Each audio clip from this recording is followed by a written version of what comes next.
Pastor గారు, ప్రపంచంలో ఎక్కడ చూసినా గ్రామ స్థాయి మొదలుకొని పట్టణ స్థాయి వరకు ఎక్కడ చూసిన ప్రజలు బైబిల్ పట్టుకొని యేసు యేసు యేసు యేసు యేసు యేసు అంటూ ఆ యేసు వైపు పరిగెత్తుతున్నారు. అసలు ఆ యేసులో ఏముందయ్యా అన్నాడు. అరే, ఒకప్పుడు బైబిల్ని చించేసిన వాళ్ళు, బైబిల్ని తగలబెట్టిన వాళ్ళు, ఆ యేసు ప్రభు పేరెత్తారా చంపుతాం అని అన్నవాడే ఇప్పుడు యేసు ప్రభు కొరకు చావటానికి కూడా సిద్ధపడ్డాడు సార్. అసలు ఆ యేసు ప్రభులో ఏ మహత్యం ఉందో నాకు అర్థం కావట్లా. ఏ ప్రాంతంలో చూసినా బైబిల్ తీసుకొని ఆదివారం వచ్చిందంటే పండగ, ఆయన అన్నమాట జాతర, తండోపతండాలుగా జనవాహిని మందిరానికి వెళ్తున్నారు. యేసు యేసు యేసు అని యేసు వైపు పరిగెత్తుతున్నారు.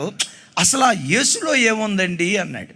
అప్పుడు నేను ఆయన వైపు చూసి, సార్, బెల్లం అంటంతో బెల్లంలో తీయదనం ఉంటుంది, మిర్చి అంటంతో మిర్చిలో కారం ఉంటుంది, వేపాకంటంతో దానిలో చేదు ఉంటుంది, దేవుడు అంటంతో దైవత్వపు గుణగణాలు కలిగిన వాడే దేవుడండి. ఆ దైవత్వపు గుణగణాలు కలిగిన ఏకైక వ్యక్తి నజరేయుడైన యేసుక్రీస్తు వారండి. నేను ఆరాధించే ఈ యేసుక్రీస్తు పాపం చేసిన వాడు కాదయ్యా. లోకపు మనుషుల్లాగా అపవిత్రమైన కార్యక్రమాలు చేసినవాడు కాదయ్యా. లోకపు మనిషిలాగా ఇక్కడొక భార్య అక్కడొక భార్య నుంచుకొని సాధారణమైన మనిషిలాగా బ్రతికినటువంటి వాడు కాదు. 33.5 సంవత్సరాలు పాప శరీరాకారంతో పుట్టి, పాప శరీరాకారంతో 33.5 సంవత్సరాలు ఈ భూమి మీద బ్రతికినా ఏనాడు ఆయన పాపం చేయలేదు సార్. ఆయన హృదయపు తలంపుల్లో కూడా పాపం లేదు సార్. పాపము ఎరుగని పరమ పవిత్రుడు సార్. వెతకండి, వెతకండి. మంచితనం కలిగిన వాళ్ళు చాలామంది ఉన్నారు, పుణ్యకార్యాలు చేసిన వాళ్ళు చాలామంది ఉన్నారు, ధర్మకార్యాలు చేసిన వాళ్ళు చాలామంది ఉన్నారు.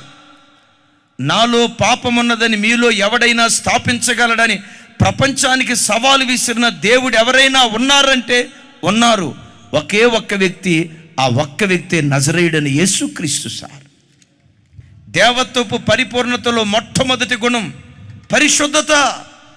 ఆ పరిశుద్ధత యేసుక్రీస్తు దగ్గర ఉంది కాబట్టే యేసుక్రీస్తును బోధించే పాస్టర్ గారు పరిశుద్ధుడు కాకపోవచ్చు, మందిరానికి వచ్చే విశ్వాసులు పరిశుద్ధులు కాకపోవచ్చు, కానీ క్రైస్తవుడు ప్రకటించే దేవుడు పరిశుద్ధ దేవుడు గనుక ఆ పరిశుద్ధతను చూసే ప్రజలు ప్రవాహములాగా యేసుక్రీస్తు దగ్గరికి వస్తూ ఉన్నారు.